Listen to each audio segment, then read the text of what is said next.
ദൈവത്തിൻ ആലയം ഞാനല്ലോ, ദൈവത്തിൻ കൂടാരം ഞാനല്ലോ. ദൈവത്തിൻ ആലയം ഞാനല്ലോ, ദൈവത്തിൻ കൂടാരം ഞാനല്ലോ. ദൈവജനം ഞാൻ, ദൈവമകൻ ഞാൻ, ദൈവത്തിൻ ഓമനക്കുട്ടൻ ഞാൻ. ദൈവജനം ഞാൻ, ദൈവമകൻ ഞാൻ, ദൈവത്തിൻ ഓമനക്കുട്ടൻ ഞാൻ. ആത്മാവേ പരിശുദ്ധാത്മാവേ, കരങ്ങളെ കഴിച്ച് പാടുകയും ആത്മാവേ കരങ്ങളെ കഴിച്ച് സന്തോഷത്തോടെ ആത്മാവിന്റെ നിറവിന് വേണ്ടി ലാഭിച്ചുകൊണ്ട് പ്രാർത്ഥിക്കുകയും ആത്മാവേ നിറയണമേ, എന്നിൽ നിറയണമേ. ജീവജലത്തിൻ അരുവിയാം നിറഞ്ഞു കവിഞ്ഞൊഴുകണമേ, ജീവജലത്തിൻ അരുവിയാം നിറഞ്ഞു കവിഞ്ഞൊഴുകണമേ. സ്നേഹാഗ്നിജ്വാലയാം എന്നിൽ കത്തിപ്പടരണമേ, സ്നേഹാഗ്നിജ്വാലയാം എന്നിൽ കത്തിപ്പടരണമേ. ആത്മാവേ പരിശുദ്ധാത്മാവേ, ആത്മാവേ പരിശുദ്ധാത്മാവേ. ഹല്ലേലൂയ. നമുക്ക് കരങ്ങളൊക്കെ അടിച്ച് ഈ ദൈവം നൽകിയ വലിയ അനുഗ്രഹത്തെ ഓർത്ത്, ദൈവം ചുരിയാൻ പോകുന്ന എല്ലാ കൃപകളെയും ഓർത്ത്, പ്രത്യേകിച്ച് ബ്രദറിലൂടെ വചനപ്രഘോഷണത്തിലൂടെ അതുപോലെ രോഗശാന്ത ശുശ്രൂഷയെല്ലാം ദൈവം നമ്മെ സ്പർശിക്കുവാൻ പോകുന്നതിനെ ഓർത്ത് ദൈവത്തിനൊന്ന് കരങ്ങളടിച്ച് നന്ദി പറയാവൂ. ദൈവം ചുരിയാൻ പോകുന്ന എല്ലാ അനുഗ്രഹങ്ങളെ ഓർത്ത്, ബ്രദറിനെ നമുക്ക് കിട്ടിയതിനെ ഓർത്ത് സന്തോഷത്തോടെ praise Lord, praise Lord, hallelujah. നമുക്കൊക്കെ സന്തോഷത്തോടുകൂടി ഈ വചനം ശ്രവിക്കുവാനായിട്ട് ഒരുങ്ങാം.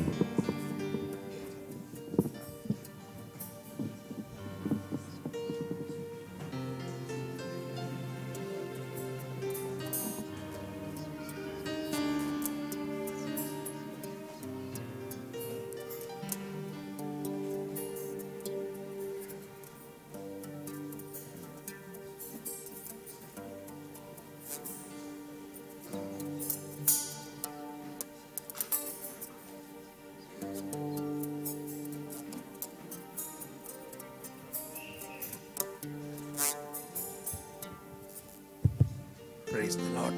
Praise Praise the the Lord. Lord. നിങ്ങളെല്ലാവരെയും കുടുംബസമേതം ഇങ്ങനെ കാണാൻ, ദൈവവചനം ശ്രവിക്കുന്നതിന് ഒരുമിച്ച് കൂടിയിരിക്കുന്നത് കാണുമ്പോൾ തന്നെ വലിയ സന്തോഷമാണ്. ആർക്ക്? എനിക്ക് മാത്രമല്ല, നിങ്ങൾക്ക് മാത്രമല്ല, ഏറ്റവും കൂടുതൽ സന്തോഷം ഈശോയ്ക്കും മാതാവിനും പരിശുദ്ധാത്മാവിനും പിതാവായ ദൈവത്തിനുമാണ്. ഇല്ലേ? ഇല്ലേ? നമ്മൾ ഈ സന്തോഷം, നമുക്കൊരു പുതിയ ഗാനം ഈ ധ്യാനത്തിന് വേണ്ടി, അല്ലെങ്കിൽ ഇതുപോലെയുള്ള ഒരു ധ്യാനത്തിന് വേണ്ടി ഞാൻ തന്നെ എഴുതിയൊരു ഗാനമാണിത്. കുടുംബ നവീകരണ ധ്യാനത്തിൻ്റെ ആശയങ്ങൾ ഉൾക്കൊണ്ട് എഴുതിയ ഒരു ആമുഖ ഗാനം നമുക്ക് പാടുകയും അതൊരു പ്രാർത്ഥനയായി നമുക്ക് സ്വീകരിക്കുകയും, നിങ്ങളതിൻ്റെ ആ ടെക്സ്റ്റ് ശ്രദ്ധയോടെ പാടി പ്രാർത്ഥിച്ച് നമുക്ക് നമ്മുടെ ഹൃദയത്തെ വചനം ശ്രവിക്കുന്നതിന് ഒരുക്കാം.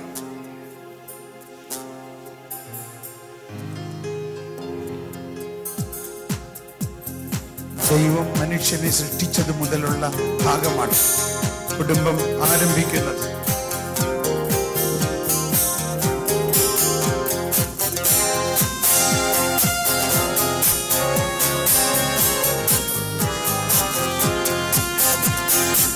ദൈവത്തിൻ സാദൃശ്യം സ്നേഹത്തിനുത്ഭവം ദൈവകരങ്ങളാൽ മെനഞ്ഞെടുത്ത ദാമ്പത്യ ജീവിതമേ.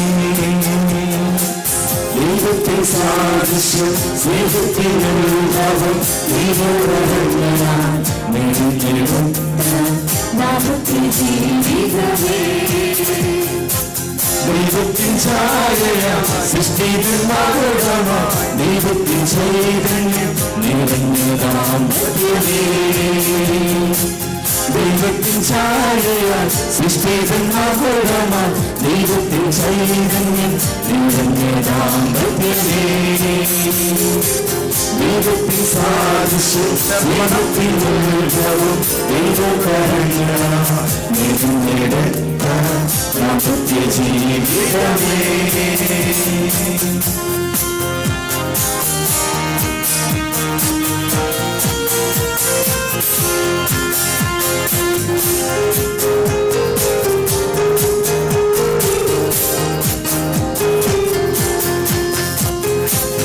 അസ്ഥിയിലസ്ഥിയും മാംസത്തിൽ മാംസവും സ്നേഹത്തിൽ കൂടാശയാ സ്ത്രീയും പുരുഷനുമാ അസ്ഥിയിലസ്ഥിയും മാംസത്തിൽ മാംസവും സ്നേഹത്തിൽ കൂടാശയാ സ്ത്രീയും പുരുഷനുമാ സ്ത്രീയും പുരുഷനും സ്നേഹത്തിലൊന്നായി ഭാര്യയും ഭർത്താവും മാതാവും പിതാവും ദൈവിക ജീവന്റെ നിർച്ചാലുകളാ ദൈവത്തിൻ സാദൃശ്യം സ്നേഹത്തിൻ ഉത്ഭവം ദൈവകരങ്ങളാൽ മെലിഞ്ഞെടുത്ത ദാമ്പത്യ ജീവിതമേ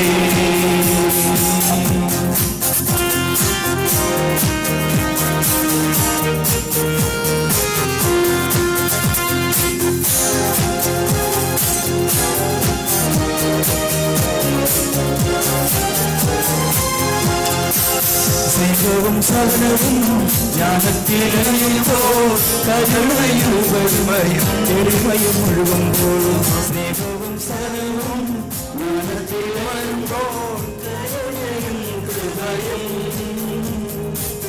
എളിമയും ഒഴുകുമ്പോൾ സ്നേഹത്തിൽ മണിയായി ത്യാഗത്തിന് ബലിവേദിയ ഭാര്യയും ഭർത്താവും മാതാവും പിതാവും ഒരു കുടുംബവും അനുഗ്രഹീതം ദൈവത്തിൻ സാദൃശ്യം സ്നേഹത്തിൻ ഉത്ഭവം ദൈവകരങ്ങളാൽ മെലിഞ്ഞെടുത്ത ദാമ്പത്യ ജീവിതമേ ദൈവത്തിൻ സാദൃശ്യം സ്നേഹത്തിൻ ഉത്ഭവം ദൈവകരങ്ങളാൽ മെലിഞ്ഞെടുത്ത ദാമ്പത്യ ജീവിതമേ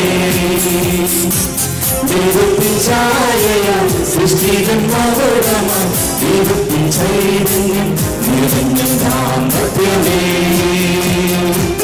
ദൈവത്തിൻ ഛായയ സൃഷ്ടിതൻ മകുടമാ ദൈവത്തിൻ ചൈതന്യം നിറഞ്ഞ ദാമ്പത്യമേ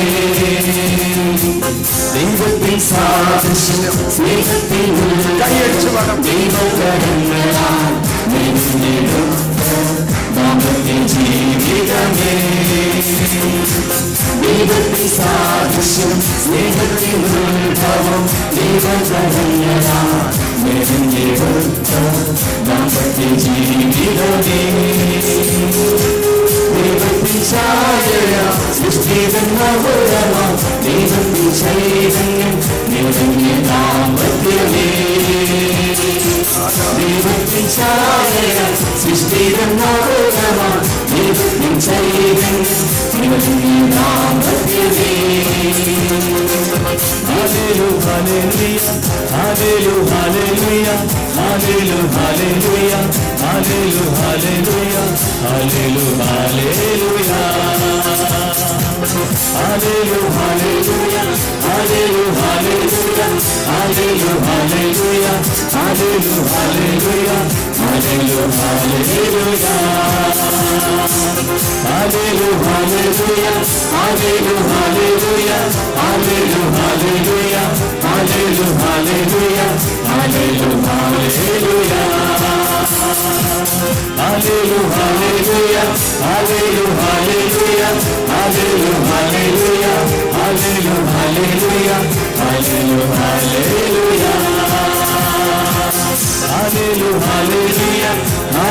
ഹല്ലേലൂയ ഹല്ലേലൂയ ഹല്ലേലൂയ ഹല്ലേലൂയ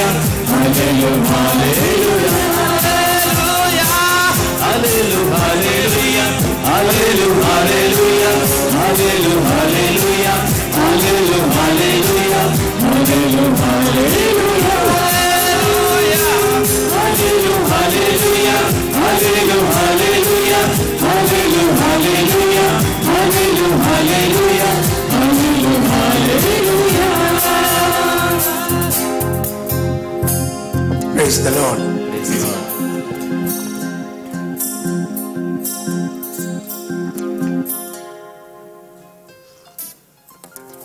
നമ്മൾ കേട്ട ഈ വചനങ്ങളുടെ ഏറ്റവും പ്രധാനമായ ഒരു രഹസ്യം, ദൈവം നമ്മളെ ദൈവത്തിൻ്റെ സാദൃശ്യത്തിലാണ് സൃഷ്ടിച്ചിരിക്കുന്നത് എന്നുള്ളതാണ്. ദൈവത്തിൻ സാദൃശ്യം വേണ്ടോ? ഒന്ന് ആദ്യത്തെ വരി ഒന്നുകൂടി പാടി. ദൈവത്തിൻ സാദൃശ്യം സ്നേഹത്തിനുത്ഭവം ദൈവകരങ്ങളാൽ മെനഞ്ഞെടുത്ത ദാമ്പത്യ ജീവിതമേ. ദൈവം മനുഷ്യനെ സൃഷ്ടിച്ചു എന്നാ നമ്മൾ സാധാരണ മനസ്സിലാക്കുന്നത്. പക്ഷേ ദൈവം സൃഷ്ടിച്ചത് വെറും മനുഷ്യനെയല്ല, ഒരു ദാമ്പത്യ ബന്ധത്തെയാണ്. ദൈവം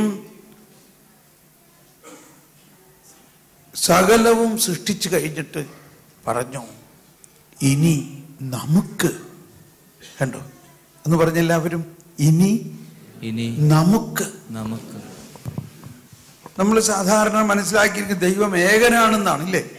ദൈവം ഏകനാണ്. എന്നാൽ ആ ഏക ദൈവത്തിൽ മൂന്ന് ആരുണ്ട്? ആളുകളുണ്ട്. മൂന്നാളുകൾ. ആ മൂന്നാളുകൾ തന്നെയാണ് ആദ്യത്തെ കുടുംബം. ദൈവം തന്നെ ഒരു കുടുംബത്തിൻ്റെ ഛായയിലാണ്. മൂന്നാരുണ്ട്? ആളുകളുണ്ട്. നമ്മുടെ ഛായയിൽ നമുക്ക് മനുഷ്യനെ സൃഷ്ടിക്കാം. ആരുടെ ഛായയിൽ?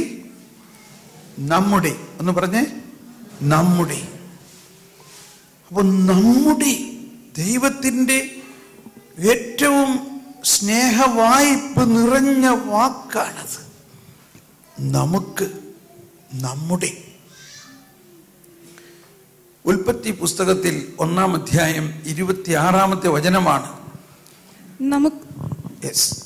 നമുക്ക് നമ്മുടെ ഛായയിലും സാദൃശ്യത്തിലും മനുഷ്യനെ സൃഷ്ടിക്കാം. നമുക്ക് നമ്മുടെ ഛായയിലും സാദൃശ്യത്തിലും മനുഷ്യനെ സൃഷ്ടിക്കാം.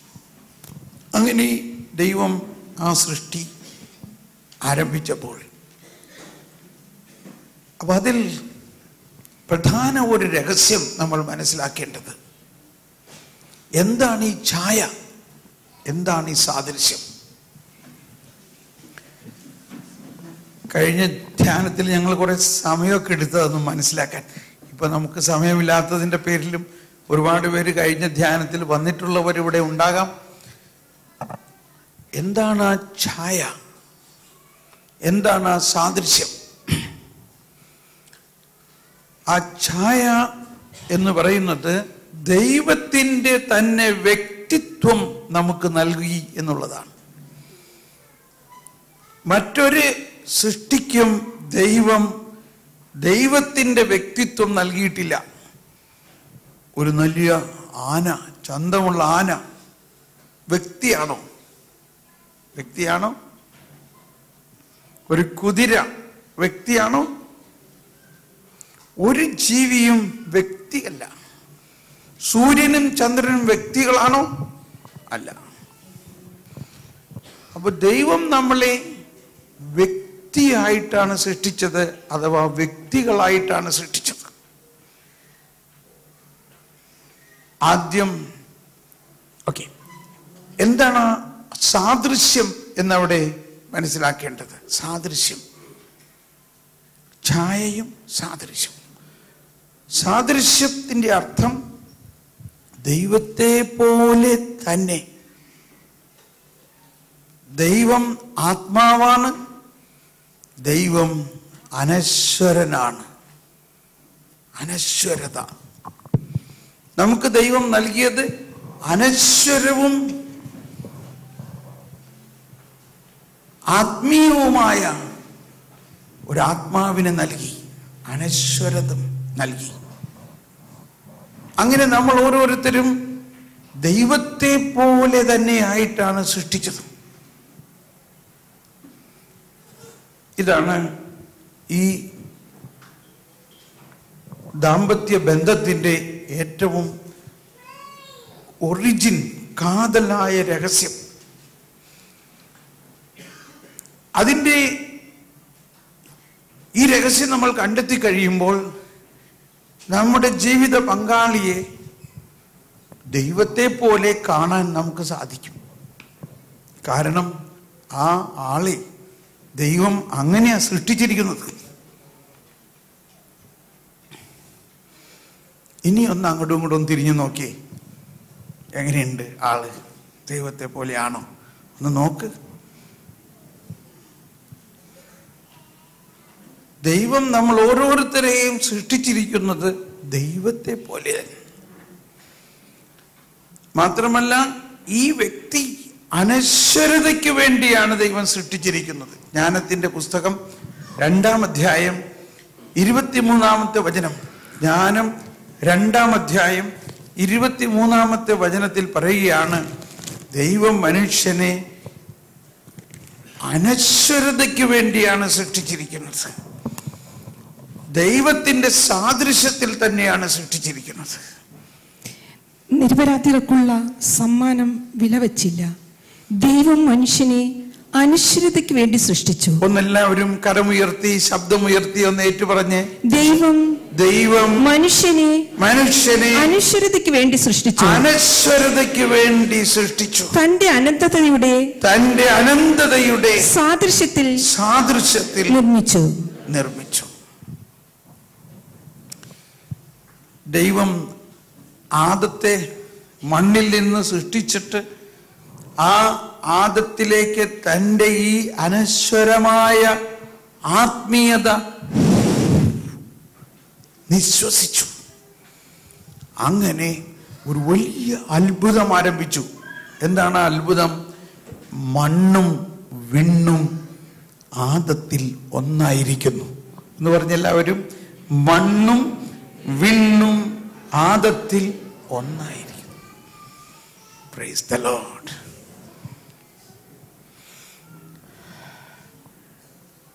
എന്നിട്ട് ആദത്തിനോട് പറഞ്ഞു, ഈ സൃഷ്ടിച്ചിരിക്കുന്നതെല്ലാം നിനക്ക് വേണ്ടിയാണ് സൃഷ്ടിച്ചത്. നീ ഇതിന് എന്ത് പേര് വിളിക്കുന്നു അതായിരിക്കും അതിൻ്റെ പേര്. 2-ാം അധ്യായത്തിൽ, ഉൽപ്പത്തി 2-ാം അധ്യായത്തിൽ 19-ഉം 20-ഉം നമുക്ക് വായിക്കാം. നീ ഇതിന് എന്ത് പേര് വിളിക്കുന്നുവോ അതായിരിക്കും അതിൻ്റെ പേര്. അങ്ങനെ പിറ്റേ ദിവസം ആദത്തിന്റെ മുമ്പിൽ സകല ജീവജാലങ്ങളും ഒരു ഫാഷൻ പരേഡ് മാതിരി ഇങ്ങനെ വരാൻ തുടങ്ങി. എന്നിട്ട് ആദം ഓരോന്നിനും പേരിട്ടു.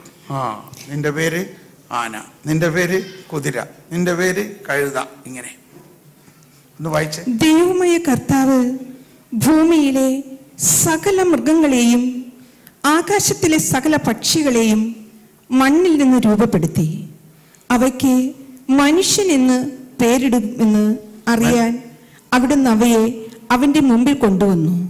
മനുഷ്യൻ വിളിച്ചത് അവയ്ക്ക് പേരായി തീർന്നു. എല്ലാ കന്നുകാലികൾക്കും ആകാശത്തിലെ പറവകൾക്കും വയലിലെ മൃഗങ്ങൾക്കും അവൻ പേരിട്ടു. എന്നാൽ ശ്രദ്ധിക്കണം, ഇനി അടുത്ത വചനം എല്ലാവരും ഒന്ന് ഏറ്റുപറഞ്ഞ് കരം ഉയർത്തി. എന്നാൽ തനിക്കിണങ്ങിയ തുണയെ കണ്ടില്ല. അതുകൊണ്ട് മതി.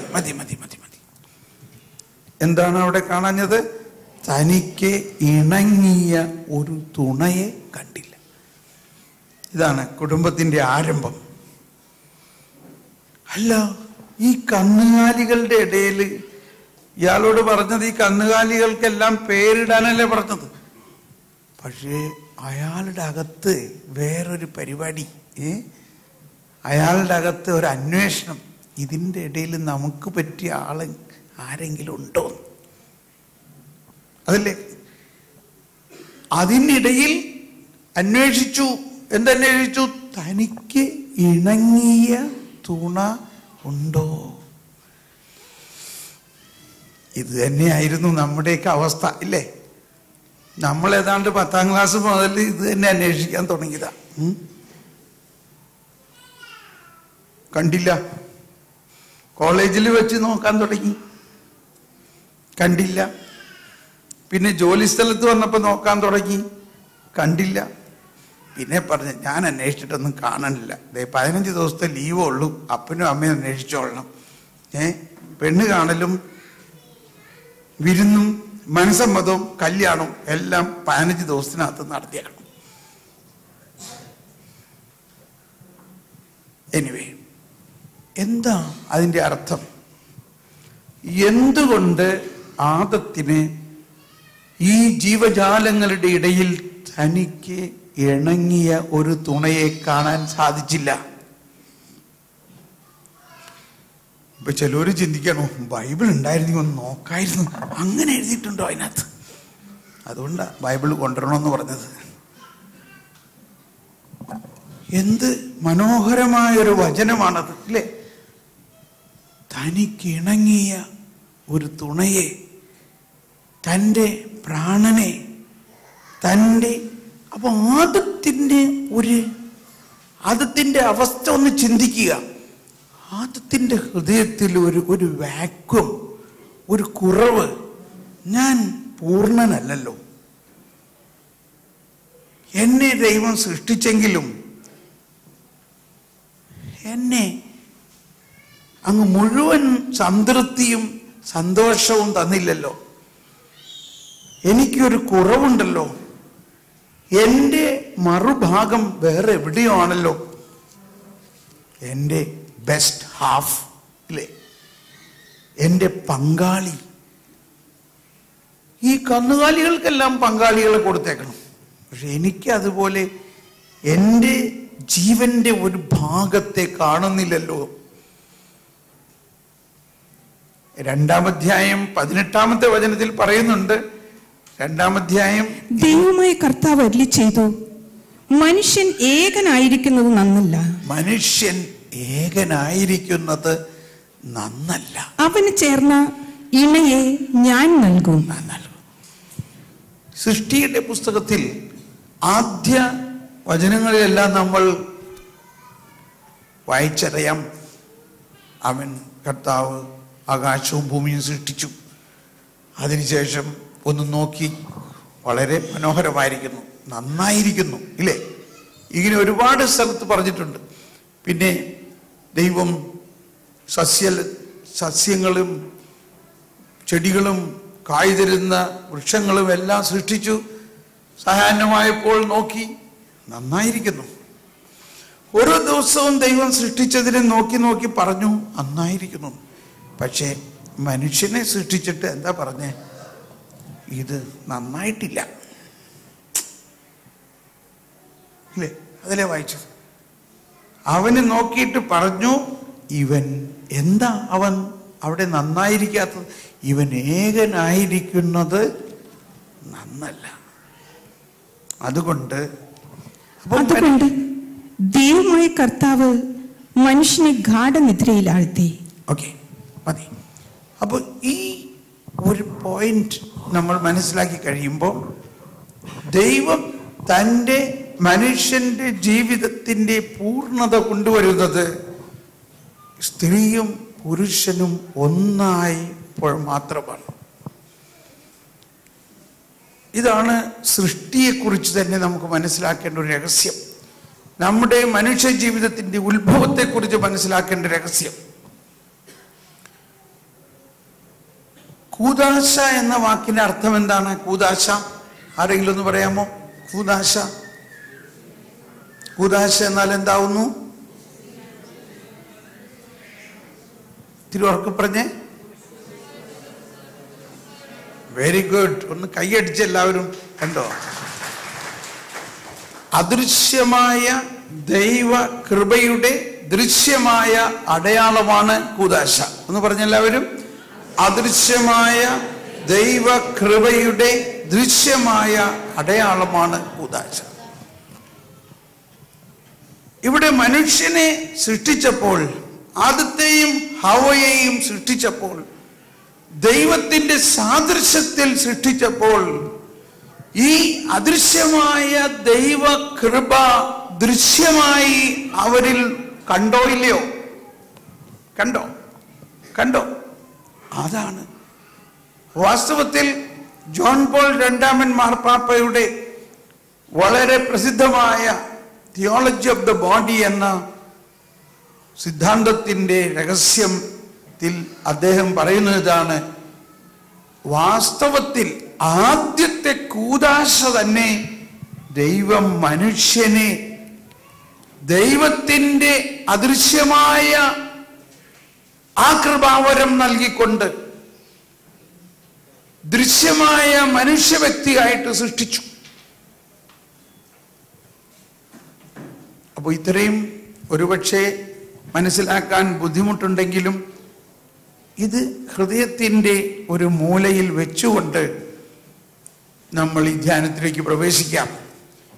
നമ്മൾ വളരെയധികം മനസ്സിലാക്കേണ്ടതും വളരെയധികം ചിന്തിക്കാനും പഠിക്കാനും ഉള്ളൊരു കാര്യമാണ് വിവാഹം, ദാമ്പത്യം, മക്കളെ വളർത്തുക. ഇതെല്ലാം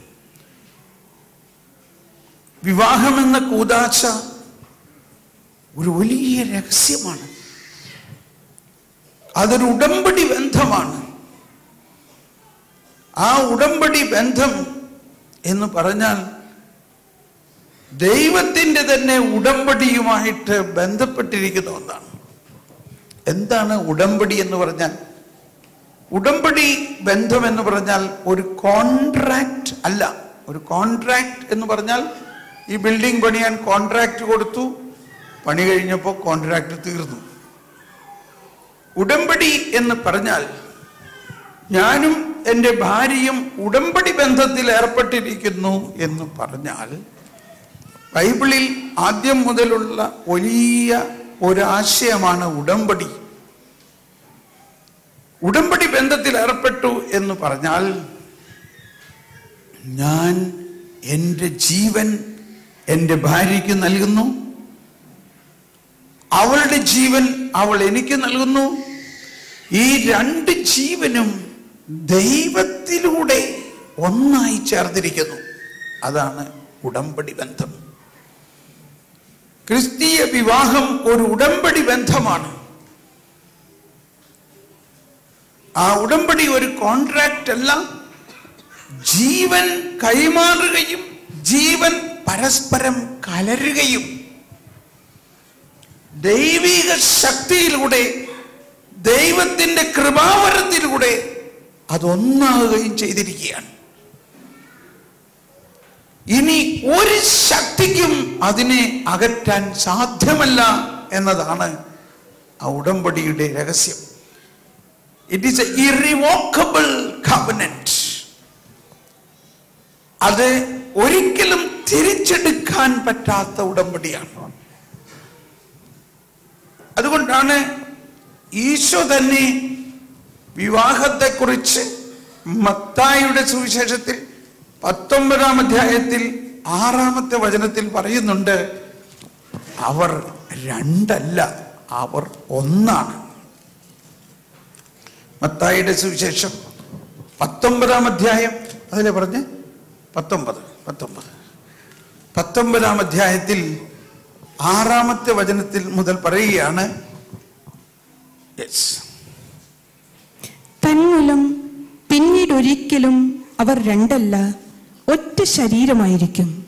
ആകയാൽ ദൈവം യോജിപ്പിച്ചത് മനുഷ്യൻ വേർപെടുത്താതിരിക്കട്ടെ. ഇത് നമുക്ക് എല്ലാവർക്കും ഒന്ന് ഹൃദയത്തിൽ ഉൾക്കൊണ്ടുകൊണ്ട് ഒന്ന് ഏറ്റുപറഞ്ഞ് സ്വീകരിക്കാം ഈ വചനത്തെ. തന്മൂലം, എല്ലാവരും കരമുയർത്തി ശബ്ദമുയർത്തി, തന്മൂലം പിന്നീടൊരിക്കലും അവർ രണ്ടല്ല, ഒറ്റ ശരീരമായിരിക്കും. ആകയാൽ അതിനാൽ ദൈവം യോജിപ്പിച്ചത് മനുഷ്യൻ വേർപെടുത്താതിരിക്കട്ടെ. ഒന്നുകൂടി ശബ്ദമുയർത്തി. തന്മൂലം പിന്നീട് ഒരിക്കലും അവർ രണ്ടല്ല ഒറ്റ ശരീരമായിരിക്കും. ആകയാൽ ദൈവം യോജിപ്പിച്ചത് മനുഷ്യൻ വേർപെടുത്താതിരിക്കട്ടെ. ദൈവം യോജിപ്പിച്ചത് ഒരു മനുഷ്യർക്കും വേർപെടുത്താൻ സാധ്യമല്ല എന്നുള്ളതാണ്. അതിൻ്റെ ഉള്ളിൽ ഒളിഞ്ഞിരിക്കുന്ന മറ്റൊരു രഹസ്യം, എന്തെല്ലാം കൊടുങ്കാറ്റുകളും പ്രശ്നങ്ങളും നമ്മുടെ കുടുംബ ജീവിതത്തിൽ ഉണ്ടായാലും അതിൽ നിന്നെല്ലാം അതിനെ കാത്തുരക്ഷിക്കാനും ആ ബന്ധത്തെ, ഉലയുന്ന ബന്ധത്തെ, തകരുന്ന ബന്ധത്തെ വിശുദ്ധീകരിച്ച് ഐക്യപ്പെടുത്താൻ ദൈവിക കൃപാവരത്തിന് സാധിക്കും. അതുകൊണ്ട് എന്തെല്ലാം പ്രശ്നങ്ങൾ നമ്മളുടെ കുടുംബജീവിതത്തിൽ ഉണ്ടായാലും ദൈവത്തിന് അസാധ്യമായി ഒന്നുമില്ല. പക്ഷേ ദൈവത്തിൽ നമ്മൾ ആശ്രയിക്കണം. ഇനി മറ്റൊരു വിധത്തിൽ പറഞ്ഞാൽ, ദൈവമാണ് ഈ കൂട്ടിച്ചേർത്തിരിക്കുന്നത്. അതുകൊണ്ട് ദൈവത്തിന്റെ കൃപാവരത്തിലൂടെ മാത്രമേ ഈ കുടുംബജീവിതം മുന്നോട്ട് കൊണ്ടുപോകാൻ സാധിക്കുകയുള്ളൂ എന്നുള്ളതാണ്. കുടുംബജീവിതത്തിൽ നിരവധി പ്രശ്നങ്ങളും കഷ്ടതകളും എല്ലാം ഉണ്ടായാലും അത് ദൈവത്തിന്റെ ശക്തിയിലൂടെ പരിഹരിക്കാൻ സാധിക്കും.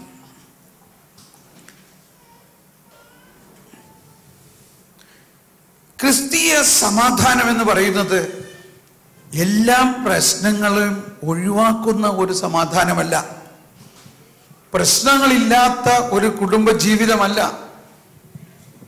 മറിച്ച് ഈശോ കൊടുങ്കാറ്റിൽ ഉലയുന്ന വള്ളത്തിൽ കിടന്നുറങ്ങുന്ന അവസ്ഥയാണ്.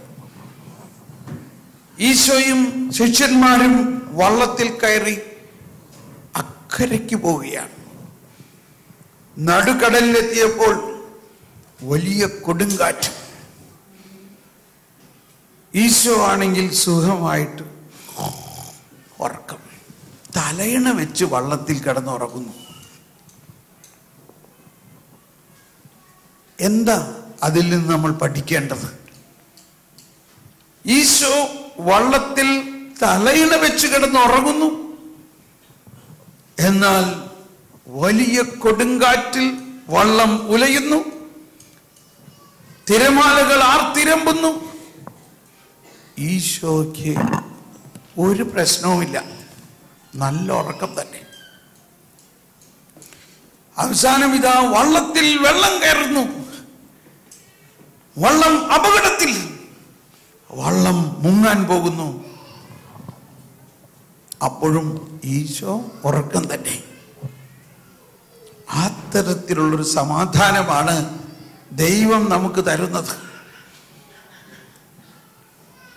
അപ്പസ്തോലന്മാർ ഭയന്നു വിറച്ചു, ഇപ്പൊ വള്ളം മുങ്ങിപ്പോകും. അവർ യേശുവിന്റെ അടുത്ത് വന്നു, കർത്താവേ എനിക്ക് ഇതാ നമ്മൾ നശിക്കാൻ പോകുന്നു. അവർ അവനെ ഉണർത്തി. ഉണർന്ന ഉടനെ ഈശോ അവരോട് ചോദിച്ചത് എന്താ? നിങ്ങളുടെ വിശ്വാസം എവിടെ? നിങ്ങൾ എന്തിനു ഭയപ്പെടുന്നു? ഭയപ്പെടുന്നു, നമ്മൾ മുങ്ങാൻ പോവുക.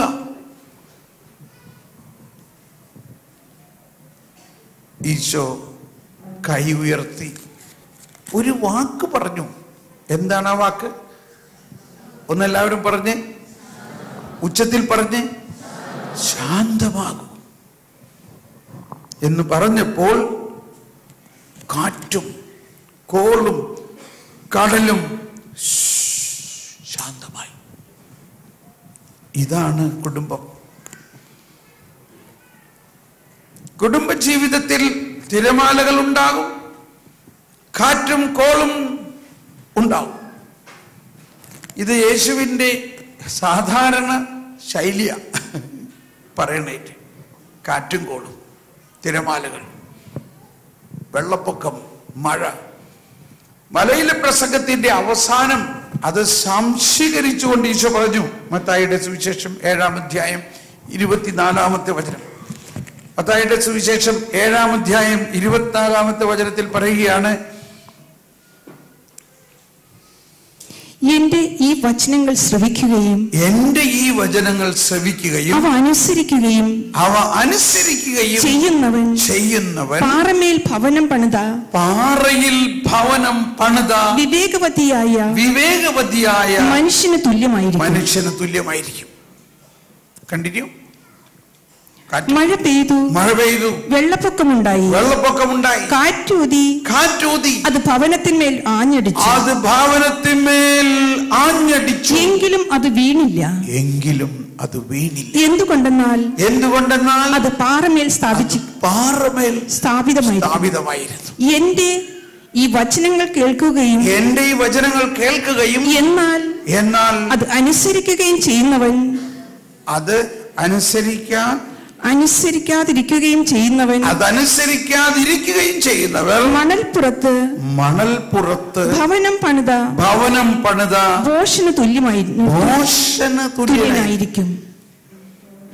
മഴ പെയ്തു, വെള്ളപ്പൊക്കമുണ്ടായി, കാറ്റൂതി, അത് ഭവനത്തിന്മേൽ ആഞ്ഞടിച്ചു, അത് വീണുപോയി.